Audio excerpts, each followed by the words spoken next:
Assalamualaikum warahmatullahi wabarakatuh. Salam sejahtera untuk kita semua. Om Swastiastu, Namo Buddhaya, salam kebajikan, Rahayu. Saudara-saudara sekalian, para hadirin yang saya hormati, sebelum saya memberikan pidato saya, karena tadi telah ditayangkan dan dikatakan bahwa saya mendapat tugas dari Presiden untuk menjadi Ketua Dewan Pembina Badan Pembinaan Ideologi Pancasila. Dan ketika saya telah dilantik, maka saya meminta kepada beliau, karena salah satu daripada dibentuknya BPIP itu adalah untuk mensosialisasikan secara benar sejarah, isi daripada yang disebut Pancasila. Dan pada waktu itu saya mengatakan pada beliau bahwa saya minta untuk diizinkan kalau di dalam sebuah pertemuan sebelum upacara dimulai, maka kita untuk mengingat bahwa ideologi kita itu adalah Pancasila, maka dengan kata-kata salam Pancasila, maka tadi telah dipresentasikan. Jadi dengan segala hormat saya meminta, karena nanti juga akan dengan upacara akan diberikan duplikat bendera pusaka. Jadi mereka yang sekarang ini mau untuk datang untuk mendapatkan dari kami yang namanya duplikat bendera pusaka itu, juga untuk selalu di dalam upacara apapun saja mengatakan kepada para hadirin dan hadirat yang ada, membiasakan diri untuk memulainya dengan menyebut salam Pancasila. Seharusnya kita semua berdiri dulu, tetapi dengan mohon maaf juga, karena tadi saya bicara dengan Pak Gubernur Jogja, kita ini sudah sama-sama tua ya Mas, karena beliau dengan saya bedanya hanya 1 tahun. Jadi kalau saya terserah, tapi duduk pun boleh. Kalau saya sebut salam Pancasila, tolong dijawab juga dengan salam Pancasila. Dan berikutnya, saya seringkali ketika saya mengatakan merdeka, saya disebut orang yang katanya begini, apalagi anak-anak muda, bilang, kenapa ya sudah merdeka Ibu Mega itu teriak-teriak merdeka.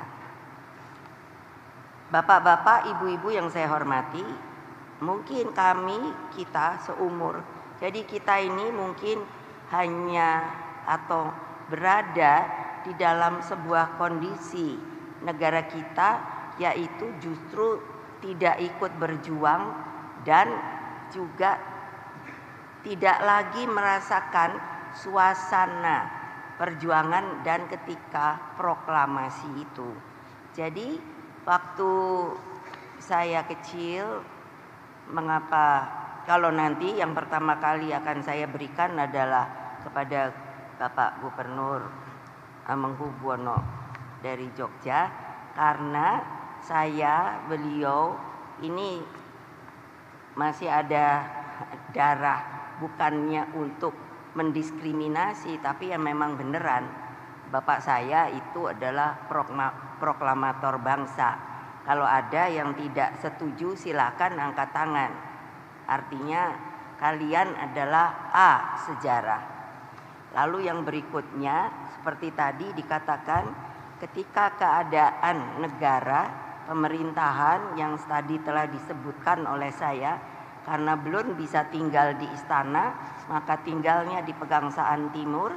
Tapi karena pada waktu itu, kalau kita ingat sejarah, yang namanya Jepang sudah dinyatakan kalah, sekutu mau masuk dan Belanda dompleng untuk masuk kembali, sehingga dengan demikian atas permintaan dari Bapak Sultan Hamengkubuwono ke-9 meminta kepada Bung Karno dan yang lain-lain pindah ke Jogja, dan pemerintahan sementara dibuat di Bukit Tinggi. Mari silakan baca saja sejarah bagi yang mereka belum pernah membaca sejarah Republik Indonesia. Nah, dengan demikian maka pada waktu itu saya banyak sekali bertemu dengan para pejuang, karena saya satu-satunya yang lahir di Istana Jogja, karena setelah kami pindah itu.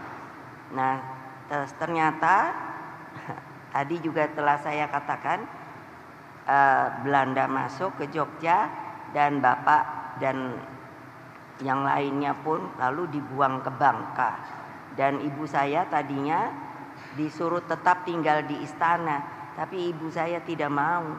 Makanya juga oleh Bapak Sultan Hamengkubuwono IX, ibu saya dicarikan tempat di Kalicode, ada rumah, dan setiap bulan ibu saya bilang, karena tentunya tidak ada gaji ya, jadi beliau juga diberi uang, yaitu masih holden untuk kehidupannya sepanjang sebelum yang pada waktu itu, setelah itu Bung Karno dan pemimpin lainnya bisa dikembalikan lagi ke Jakarta. Nah, waktu itu banyak sekali para pejuang yang memang mereka dengan semangat yang luar biasa selalu mengatakan kalau bertemu, yaitu namanya merdeka, dijawabnya mati. Sekarang berani apa enggak sekalian seperti itu? Saya kira enggak berani lagi. Untuk ngomong merdeka aja mungkin susah sekali. Makanya saya ajarkan kembali untuk yang namanya perjuangan itu tidak menjadi luntur. Dengan demikian kita akan tahu bahwa negara kita ini memang dijadikannya dengan susah payah. Oleh sebab itu saya selalu bilang, siapa saja saya teriaki merdeka begitu kan, lalu dijawab merdeka. Mau ndak mengatakan seperti itu? Mau tidak mengatakan seperti itu? Kok takut amat ya? Saya heran loh sekarang, yang kalian ini kayaknya senangnya bungkem. Salah atau benar ndak pernah berani ngomong. Nah, saya ngomong nih. Merdeka! Merdeka! Kurang keras ya, lembek. Kan betul enggak? Saya udah mikir nih, aduh bener-bener deh. Kalau suruh ngomongin merdeka aja udah gak kuat. Loh, saya aja udah tua gini masih teriak-teriak. Mau coba lagi apa enggak? Mau coba lagi apa enggak? Lihat anak-anak itu, saya beri mereka semangat supaya kembali menggelorakan bahwa negara kita ini adalah negara yang merdeka, berdaulat, dan didapat dari rasa kemerdekaan. Merdeka! Merdeka! Merdeka! Kan bisa kan? Lah, soalnya apa? Heran saya. Sekarang mereka pejabat tuh terlalu formal saya lihat. Kadang-kadang saya sampai aduh, kalau saya datang ke depan lagi kan selalu presiden ke-5 tadi disebutkan, wakil presiden ke-8. Saya sendiri kok lupa ya, saya pernah juga wakil presiden. Karena terlalu sekarang itu saya bilang pada senior-senior saya, pada Pak Tri Sutrisno, mereka ini sekarang para pejabat elitnya terlalu merasa nyaman, tidak lagi mau tahu apa yang akan terjadi pada negara ini. Itu kenyataan loh saudara-saudara. Aduh, makanya anak-anak itu kalau sekarang saya lihat keren-keren, tegap-tegap, tapi kelihatan auranya nggak melempem gitu. Betul loh, karena saya bilang pada Mbak Rima, wakil ketua, gembleng Mbak dia. Kalau itu nggak kelihatannya tidak bagus, out, Nanti setelah selesai Purna Paskibraka, mereka masuk ke dalam Duta Pancasila, diolah lagi. Itulah yang akan menceritakan sejarah Indonesia, bagaimana menjadi adanya ideologi Pancasila dan lain sebagainya.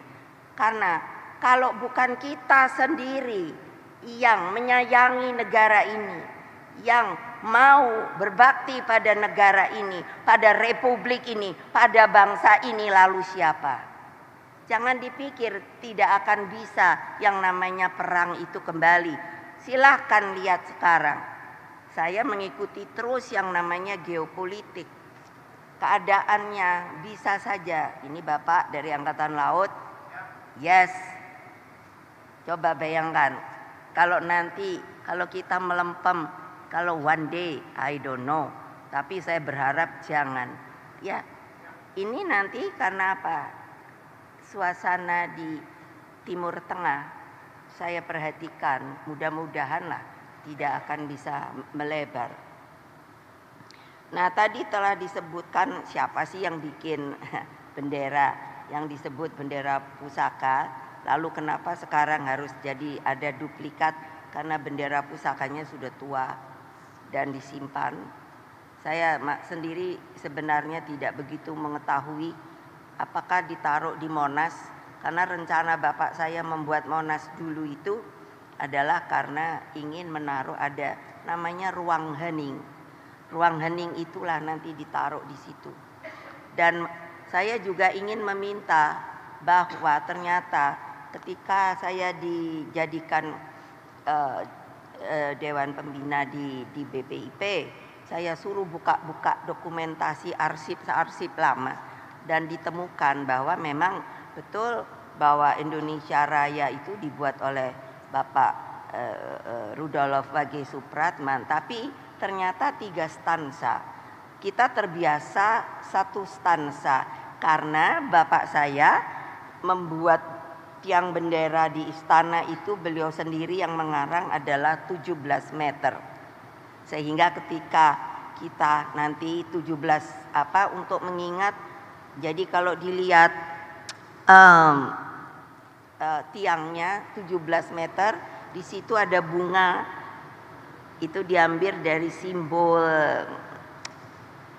bunga teratai, kelopaknya itu 8. Nah, itu 17.845. Jadi dengan demikian, maka ketika menyanyikan lagu Indonesia Raya ternyata hanya bisa 1 stansa. Tapi yang sebenarnya adalah 3 stansa. Dan kalau kita resapi bapak-bapak, ibu-ibu yang terhormat, maka itulah yang disebut Indonesia Raya.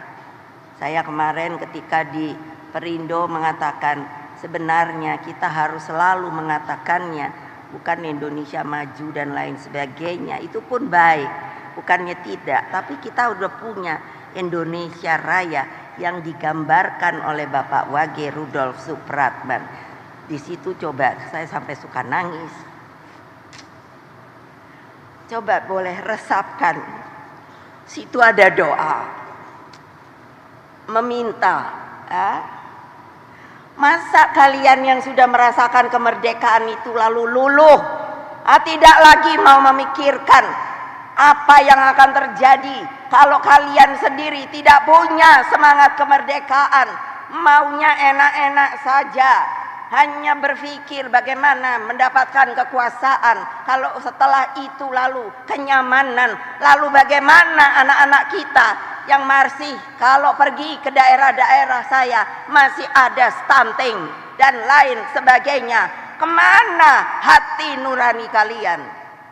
Wahai bapak-bapak, ibu-ibu yang sekarang sedang menjabat, tolong pikirkan. Saya kalau pidato memang begini, tidak bisa kalau saya suruh lembek-lembek, karena saya sendiri lalu mikir hidup saya ini kalau lembek, kalau saya rasa saya sendiri tidak bisa menerima, karena diajarkan oleh bukan hanya bapak ibu saya, kakek nenek saya, para pejuang dan lain sebagainya. Alhamdulillah saya ketemu, kalau mungkin ada dari kalangan tentara, dulu ada namanya TP, ada namanya TRIP. itu tentara pelajar, ada tentara Republik Indonesia Pelajar bagian Jawa Timur. Itu semua saya tahu. Kalian pun sebenarnya harus demikian, mau tahu sejarah bangsa. Tapi tidak, mulai melupakan. Sehingga akhirnya kita akan menjadi sebuah negara, saya khawatir, negara yang lemah. Tidak punya kebanggaan kembali sebagai bangsa yang besar. Coba ya, kan saya tadi bilang nggak ada kemerdekaan Indonesia itu diberi. Nggak.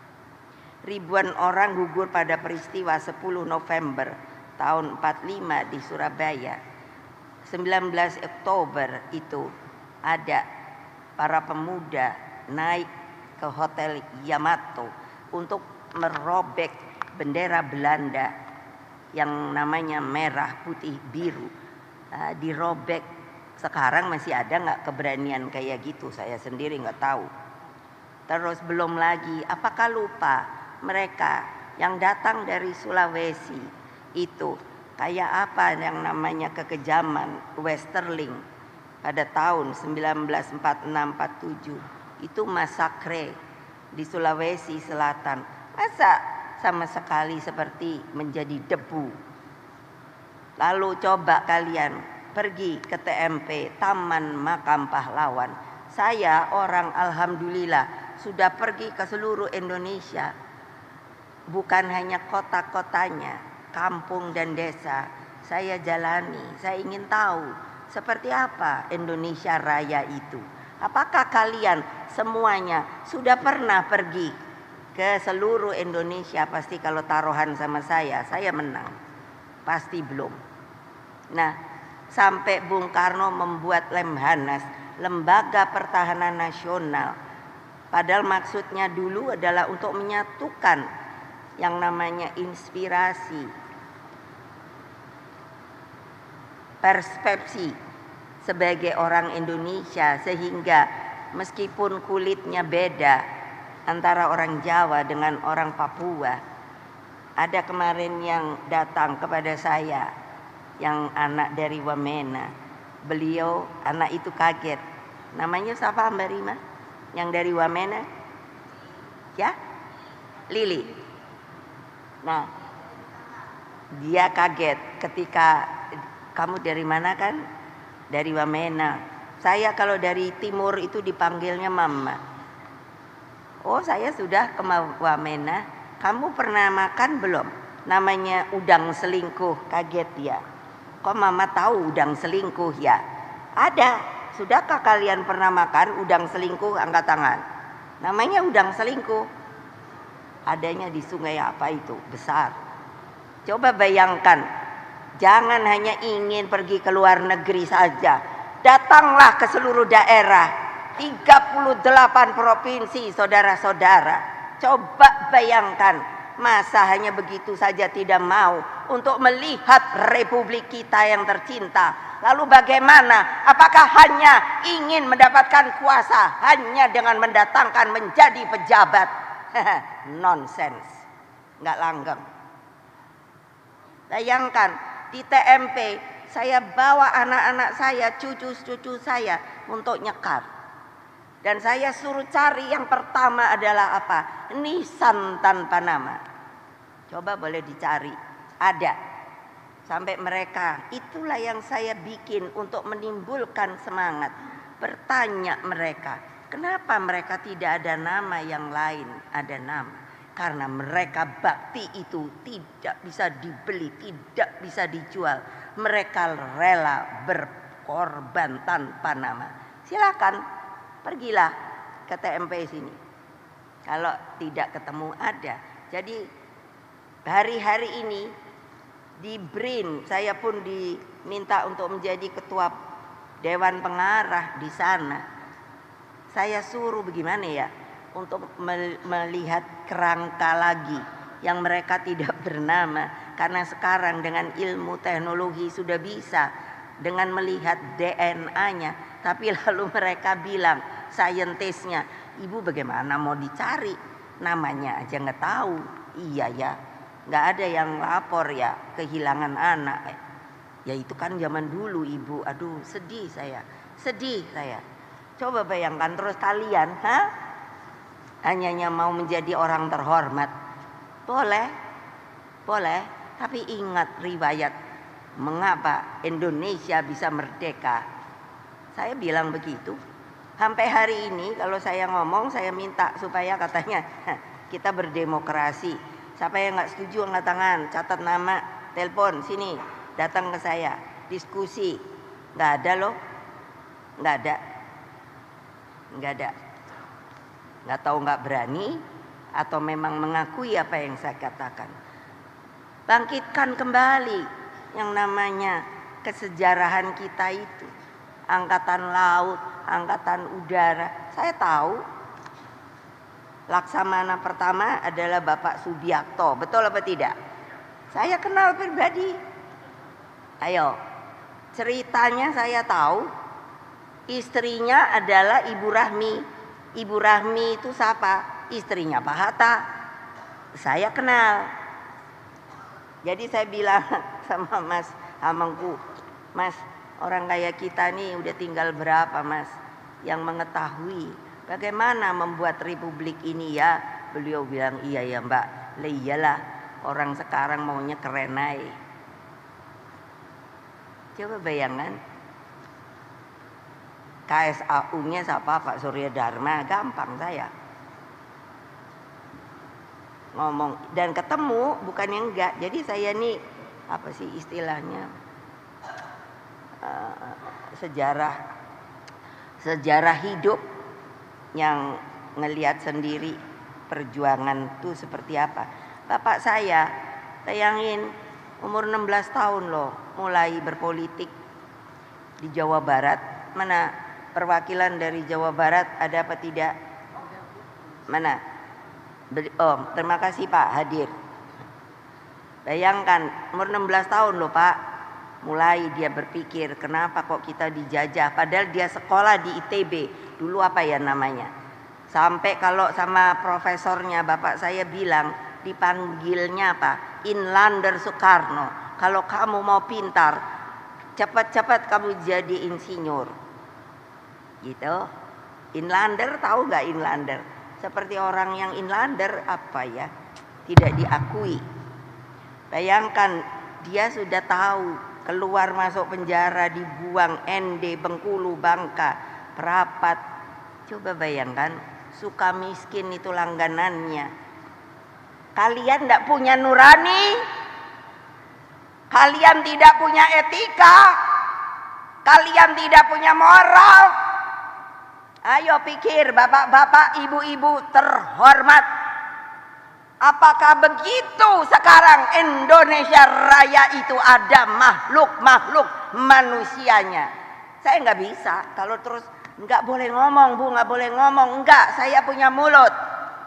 Hak saya untuk berbicara. Kalau mengakui negara kita adalah negara demokratis.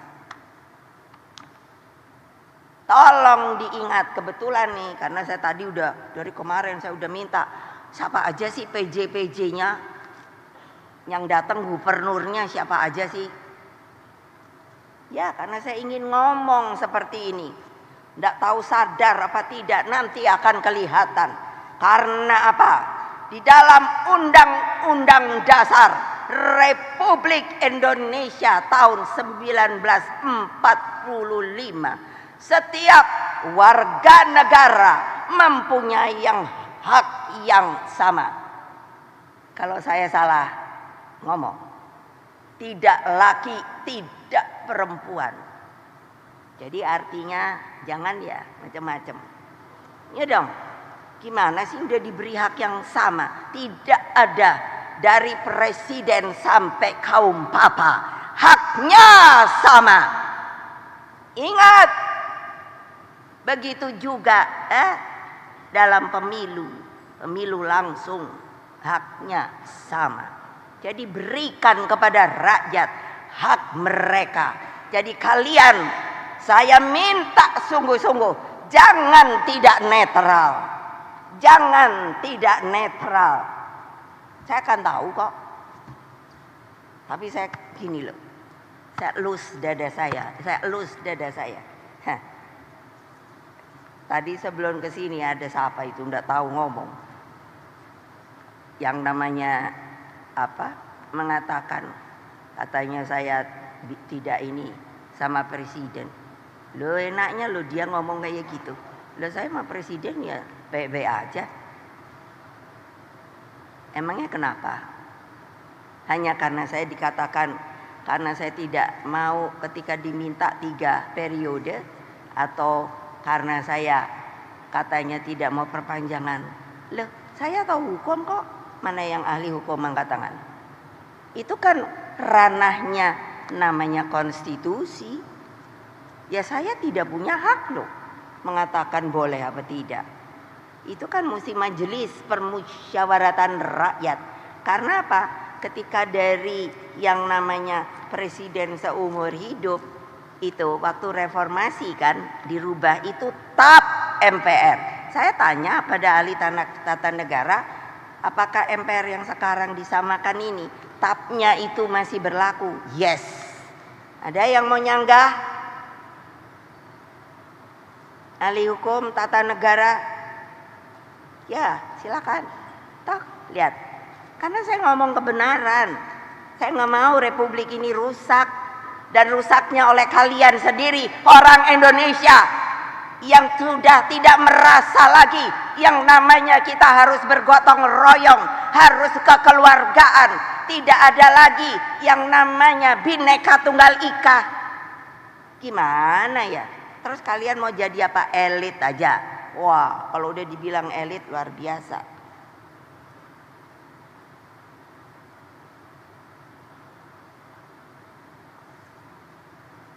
Coba prihatin loh saya. Nanti anak cucu kalian, saya punya cicit loh. Saya nggak bayangin nih kalau kayak gini negara nih koyo opo yo. Aduh gawat juga deh.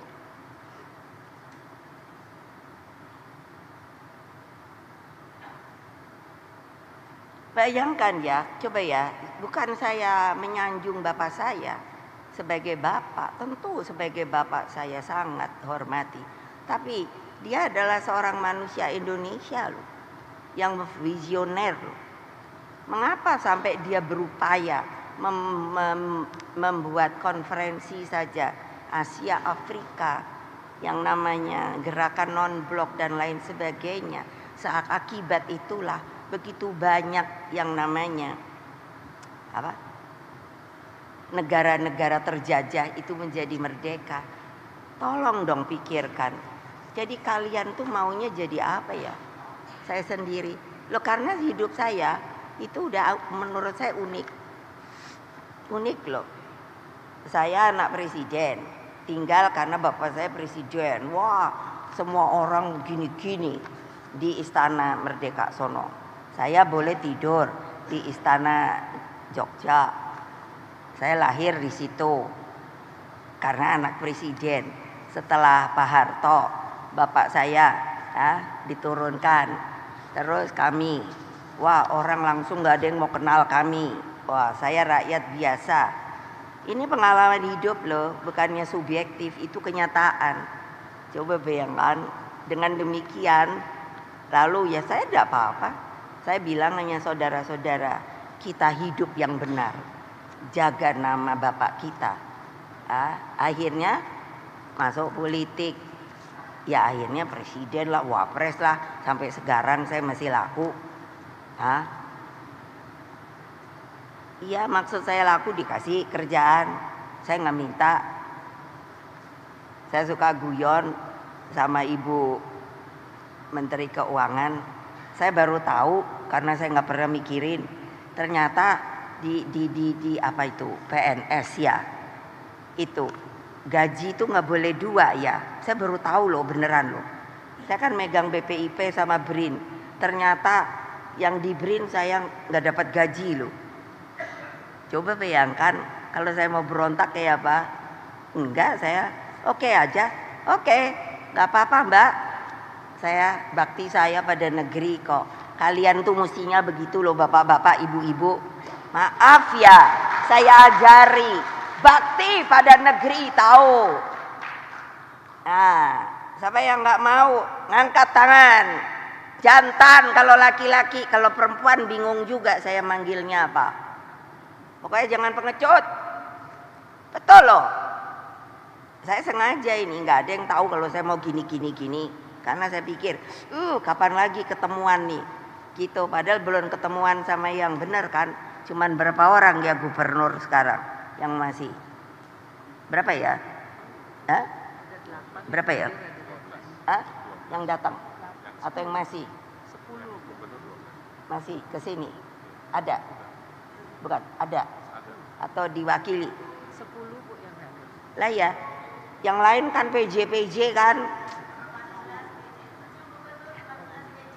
14 PJ.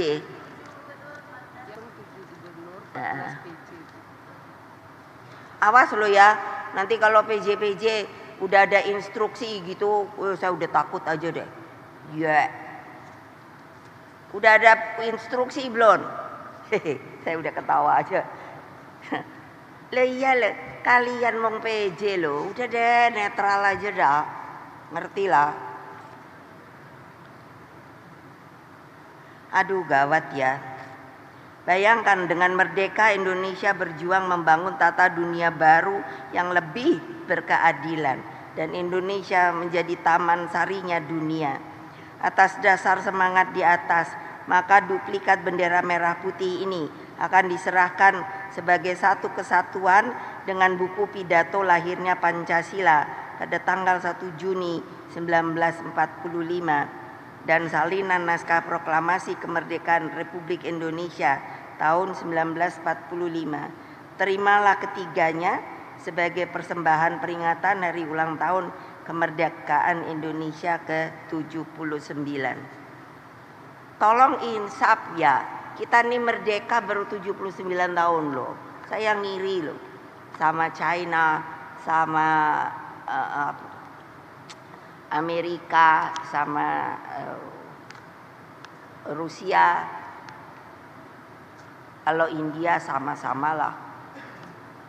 Bayangkan loh, Amerika itu kan sudah 200-an tahun. Meskipun dia itu beda sama kita. Kayak dalam artian ideologinya dan lain sebagainya. Tapi anak sekolah ketika saya pernah diundang ketika di DPR itu hampir 40 hari 4 fraksi. Lalu saya disuruh beri ceramah ke sekolah apa. Wah, saya anak SD. Kalau ketika saya tanya, siapa bapak bangsamu? Itu berdiri loh. Langsung berdiri. George Washington. Gile batin gua. Luar biasa. Sekarang ayo. Boleh, ayo. Saya sampai nanya sama Pak Madi Makarim, merdeka belajar itu apa toh? Betul loh. Maaf ya bapak-bapak, ibu-ibu, kita ini menurut saya loh boleh dong kalau nganggap Indonesia ini demokratis. Saya hanya tidak ada mau menjelekkan, cuman mikirinnya gitu loh.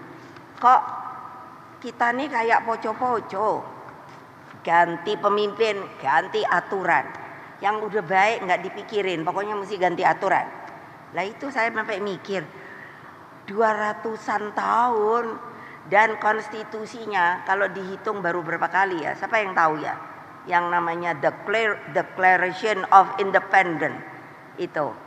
Kalau nggak salah nggak sampai 10 kali. Kebayang nggak? Kebayang nggak? Kita amandemennya udah berapa kali ya? Makanya aduh gila juga deh. Nah, kepada seluruh adik-adikku, terutama pasukan pengibar bendera pusaka di seluruh Indonesia. Karena kebetulan ada toh tadi Bung Karno sebagai presiden ngasih bendera pusaka kepada saya kan saya juga jadi paskibraka. Tahu enggak? Saya merasanya apa? Itu langsung karena saya umur sudah berapa ya? Itu tahun berapa ya? Itu 64 ya. Saya SMA ya. Ya. Itu langsung saya tuh merasa diberi beban. Ketika saya ginikan, beliau langsung kasihkan gitu. Apa? Bebannya adalah apa? Saya mikir bahwa ini hidup mati bendera ini itu berada antara lain di tangan saya. Jadi saya udah janji sama teman-teman saya waktu itu, kita mesti betul-betul yang bagus kelihatannya ketika membawanya. Itu lalu Pak Mutahar itu luar biasa, yang tadi saya cerita dia menjadi pandu saya dan tetap disuruh kerja sama bapak saya. Jadi tiang bendera itu dikasih pita merah, dia sudah ngukur, enggak tahu berapa senti, tapi pokoknya begitu selesai Indonesia Raya itu persis di puncak. Jadi benar-benar waktu narik gitu, itu udah betul-betul tek tek gitu. Coba bayangkan, terus kita tuh yang bawa rasanya di sininya tuh, waduh, apa ya? Mongkok tuh apa ya? Bangganya dan merasa gitu. Apa ya? Aku bakti pada negeri gitu. Kalau ngelihat kayak gini-gini sih rasanya sorry, tapi bukan salah kalian kalau menjadi produk kayak gini. Bapak ibu kalian itu loh. Karena saya menghitungnya juga Pak Harto tuh 32 tahun. Ya. Jadi dari 6. Jadi gini bapak saya loh, nanti jangan dipikir saya yang provokator. Bapak saya nanya, beliau itu kan nggak tahu, hanya disuruh aja, ada perintahnya juga dari siapa saya nggak tahu. Presiden Republik Indonesia loh. Can you imagine dengan Pancasila diperlakukan seperti itu loh. Presiden pertama proklamator. Saya harus ceritakan karena ini dalam rangka 17 Agustus tahu. Saya kan udah bilang, saya ini barang antik kali yang masih tahu Republik ini gimana. Bayangkan. Jadi saya kan nanya sama bapak saya. Bapak saya nggak ada loh kertas bahwa dia tahanan, dia apa, tak pernah dihukum, nggak ada pengadilannya, hanya diisolir, isolir apa ya, isolasi, nggak boleh terima tamu, nggak, kalau keluarga aja harus pakai izin. Aduh, saya pikir gila juga deh ini Republik yang katanya Pancasilais.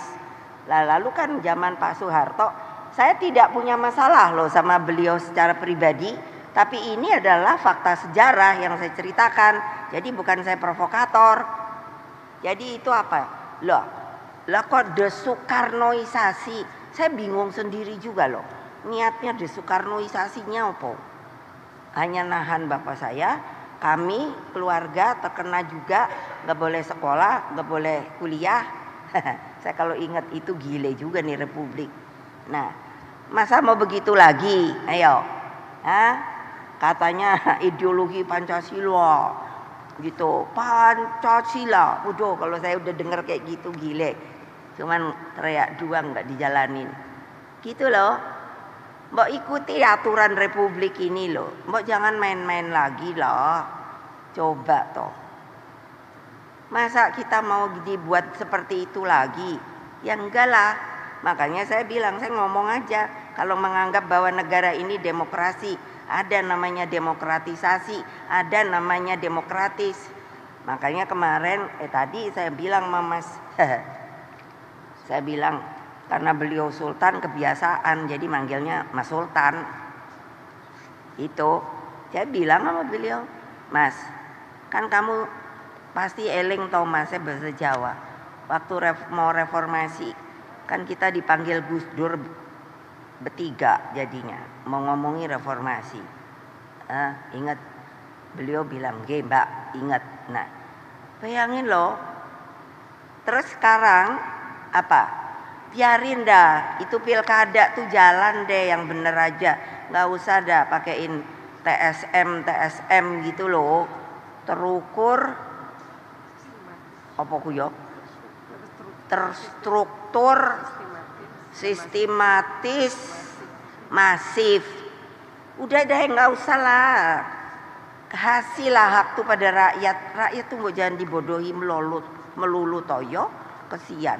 Kalau saya ketemu sama rakyat, kamu tadi nyoblosnya kemarin, aduh kesian deh. Kamu kemarin nyoblosnya siapa? Ibu. Kita kepinginnya milih yang ibu pilih. Lah ya sopo, gitu kan? Pak Ganjar. Terus, lah tapi kita disuruhnya yang sono, gitu lucu gak? Pergi deh temuin rakyat, ngomong dah. Ini kenyataan loh, mau saya buktikan. Nah, nanti dibilang saya provokator. Ini kenyataan Republik Indonesia yang saya cintai. Kalian cintai apa tidak? Kalian cintai apa tidak? Ya nggak bisa apa ngomong keras. Dari sini keluarnya kata-kata itu bukan hanya karena lip service, nyep-nyep. Cinta apa tidak sama Republik ini? Nah, orang bisa kok terus terang apa takut mau ditangkap?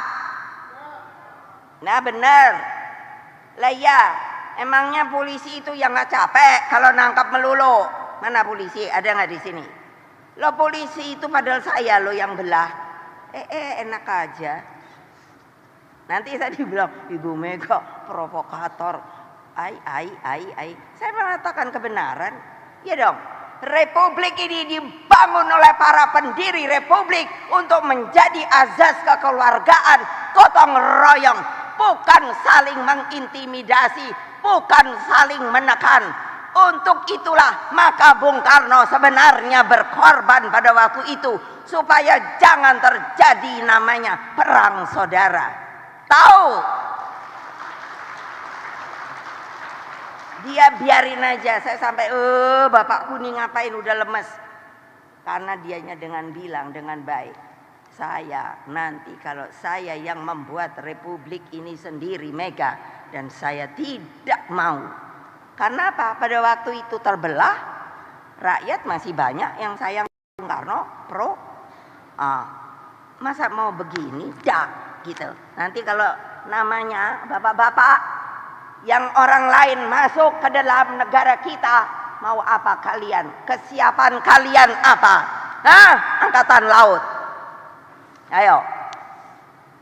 Saya pernah presiden loh, jangan lupa. Saya pernah panglima tertinggi. Betul apa tidak? Iya. Jadi saya tahu kayak apa keadaan kamu. Gitu loh. Gila deh kadang-kadang. Republik ini mau diapain tahu? Ya, saya sengaja ngomong gini supaya gak ada yang tahu. Saya sendiri aja. Ini kesempatan deh ada gubernur PJ yang keren-keren gitu orangnya. Iya. Tapi terus rakyatnya piye? Loh saya kan orang yang senang ke lapangan, diam-diam aja. Tuh gubernur saya Pak, itu Sulut itu, Oli Dondo Kambe. Kali dia pusing juga kalau ngelihat aku marah-marah. Untuk apa aku jadikan kamu gubernur gitu? Karena dia orang kita, orang saya. Tapi kalau yang lain saya nggak berani, diam aja. Tapi lama-lama kok saya mikir, enggak ada, gue barang antik, gue ngomong aja, ingin tahu reaksinya. Iya, paling juga mau ditangkapnya sama Sopono, sama polisi. Kan saya udah bilang, ntar gue datengin dah Kapolrinya. Gitu kan, susah amat sih. Lah ya dia juga kan, aduh ilah. Kapolri itu kan juga bagian dari Republik Indonesia. Masa mau nangkepi orang nangkepinya yang bener no. Jangan pilih kasih no. Berkeadilan dengan peri kemanusiaan. Gitu loh. Terus mau diapain? Kan ini hanya karena sepertinya suasana kebatinan yang saya lihat. Semua orang kayaknya tuh cari selamat. Lebih baik kita ikut saja. Tidak peduli. Biar saja. Saya nggak bisa karena bapak ibu saya itu petarung, tahu nggak? Ibu saya mana mungkin kalau dianya cengeng berani suruh bikin bendera. Ayo pikir mana ibu-ibu tuh Pikir. Nah, udah ya kebanyakan. Jadi nanti buat adik-adik itu ingat, begitu mulai langkah tegap, betul enggak? Iya toh? Iya, saya kan dulu juga ingat begitu langkah tegap, gerak, dak, jok gitu, rasanya enak banget. Di sini tuh langsung dak gitu loh. Ya, nanti gitu rasakan. Terus apa yang bawa siapa Mbak Saiki? Oh, belum ada. Ya nanti suruh dianya ini kelihatan gitu loh. Nah, yang lucu nih, ini sejarah. Padahal Bung Karno itu karena sayangnya sama bendera pusaka. Saya sudah tanya nih berkali-kali ada yang tahu. Jadi ketika Bung Karno keluar, dia lupa tidak membawa baki. Padahal baki itu yang saya bawa dan saya tahu. Karena kalau sudah mau 17 Agustus gini, itu di apa namanya? Disepuh tuh loh.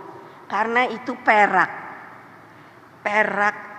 Kalau ininya tuh karatnya, kalau perak apa ya? Apa sih, kalau emas kan 24 karat gitu ya. Berat loh. Saya karena yang membawa sering kali loh, jangan dipikir karena anak presiden nggak kena hukuman, kena. Karena berat kan mestinya begini. Itu lama-lama nurun. Jadi saya dihukum, disuruh begini. Panas-panas loh Kak Olia. Gini. Toto melorot lagi. Hai, kapan habisnya nih hukuman, suruh naik lagi. Karena itu tidak ditemukan. Nah, siapa tuh yang ngambil nggak tahu dah. Betul. Ini fakta sejarah yang tersembunyi. Padahal itu adalah untuk bawa tuh bendera. Jadi semua jangan berpikir bahwa itu ada yang merencanakan, kecuali hanya Bung Karno. Beliau begitu cintanya sehingga beliau sudah berpikir dengan jauh nanti. Karena beliau, ibu saya itu seniman.